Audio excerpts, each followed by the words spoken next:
Hello everybody, and in this video I will be explaining my My Little Pony theory called the Sisters Frauds. So basically the main concept of this theory is that Celestia and Luna aren't actually like real, like they're lying about their whole backstory basically, and I'll give some evidence. So firstly, so basically what I think is that Celestia and Luna were actually the unicorn royalty a long time ago, but they wanted like more and more and more power as time went on because they still I can't speak. They still they were still hungry for power, so they I can't talk. They were still hungry for power, so they got Star Swirl to create them a spell that turned them into alicorns, and they created new names and pretended they were from some far-off land, and not from some far-off land, but pretended they were like these like students that excelled at their magic, when in reality it was just because of Star Swirl's spell, and called themselves alicorns and named themselves Celestia and Luna, and because they just wanted more power. Now, the rest of this video is going to be me proving that. So, first thing I want to show you is how, like, incredibly racist the unicorns were before the Fire of Friendship was created. Because, like, the other tribes, they didn't like the other tribes, but they weren't, like, overtly racist to them. Like, they just wanted their tribe to survive. But the unicorns are, like, insanely racist. And I will show that to you now, in these clips. How dare you! Unlike you Pegasi ruffians, we unicorns would never stoop to such a thing. Hummerfur! Your Majesty, did the other pony tribes see reason as I predicted? Those other tribes are impossible! I, for one, can no longer bear to be anywhere near those lowly creatures. The unicorns are noble and majestic. We will no longer consort with the likes of them. Your Highness, it's just a stream. We can cross it easily. I refuse to get my gown wet. I have no intention of arriving at my new land looking like a bedraggled earth pony, or worse yet, a rough and tumble Pegasus. I, for one, have no intention of stooping down to their level. So that explains why the unicorn royalty would not exactly love the idea of reconciling with the other tribes.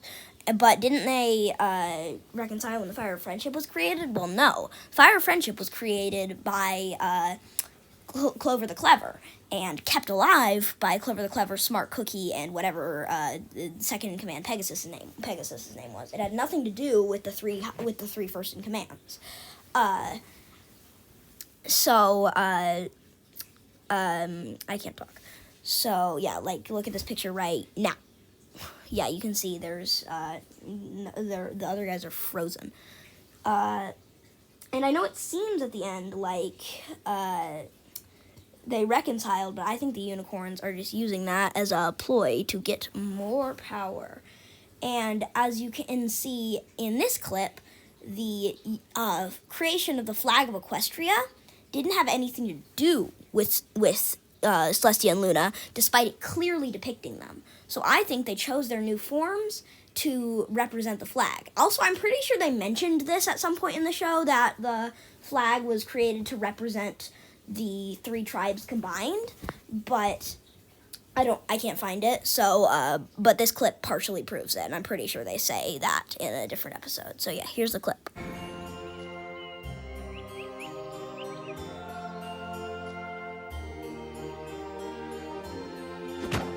The three leaders agreed to share the beautiful land and live in harmony ever afterwards. And together, they named their new land Equestria! So, like, as you guys could see there, Celestia and Luna weren't even born yet, canonically, but the flag was still created. And, also you can see in this picture right now, the unicorn flag is the only one that they still use as an image for things. We never see the Pegasus or Earth Pony flag used on anything after this episode, but we see the unicorn flag used on a bunch of different things.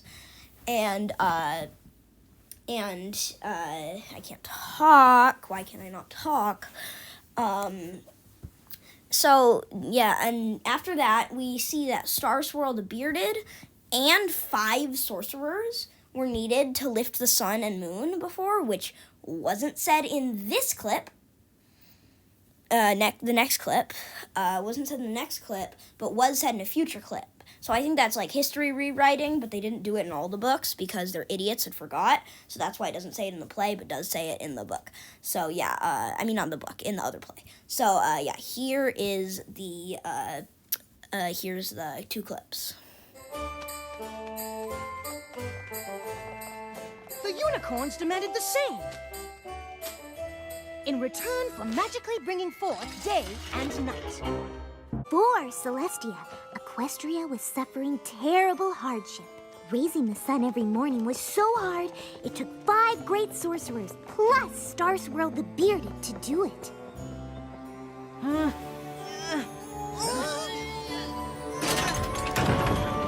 And every day, the unicorns helping Star Swirl would use so much magic, they lost their powers forever. So as you guys could see there, those are inconsistent results. Those are like inconsistent records of history, which sounds like history rewriting to me. And also, we see in this next clip that Celestia was just able to do it, and it's never explained why. So, yeah, let me show you the clip now. But that's okay, because it turns out Celestia had the special power to raise the sun all by herself. It's time for a new day in Equestria! So as you guys could see, that Celestia could just do it, and it's never explained at all. She just could. And so what I think happened, it's never explained, and so it's more, I think that's more history rewriting. I think what actually happened is, let me give you a little recap. Basically, unicorn royalty, after the 3 tribes had united, wanted to rule over all of the tribes instead of just the unicorns. And the 2 unicorn royalty sisters agreed with this. This is like after those scenes that I was showing of the play. This takes place like a little after, when the royalty has shifted a little bit. And so what they do is they get Star Swirl the Bearded to make them a spell that can transform them into alicorns, and also could enhance their magic a lot. We know they have something like this because they do it to Twilight, but it's never explained how they got it. So I think that this was how. And that could vastly enhance their magic, and so Celestia, they were just like, they came and were like, we're alicorns. We are actually better than all of you combined, and we should rule because we have the properties of all of you guys. And everyone else was like, yeah, that makes sense. You guys can rule because you are like a combination of all of us, so that makes perfect sense.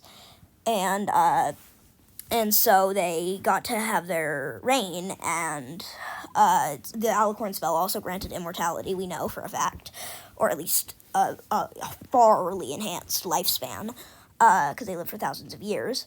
And they get, eventually more alicorns are added until there's the 5 alicorn princesses we know today: Celestia, Luna, Cadence, Twilight, and Flurry Heart. And so, yeah, that's basically the theory, because our thing that we're told in canon doesn't make much sense. So, yeah, that's my theory. If I forget anything, I will say it in a pinned comment. So, yeah, guys, I think that's going to be it for this episode, and I will see you in the next one. Bye-bye.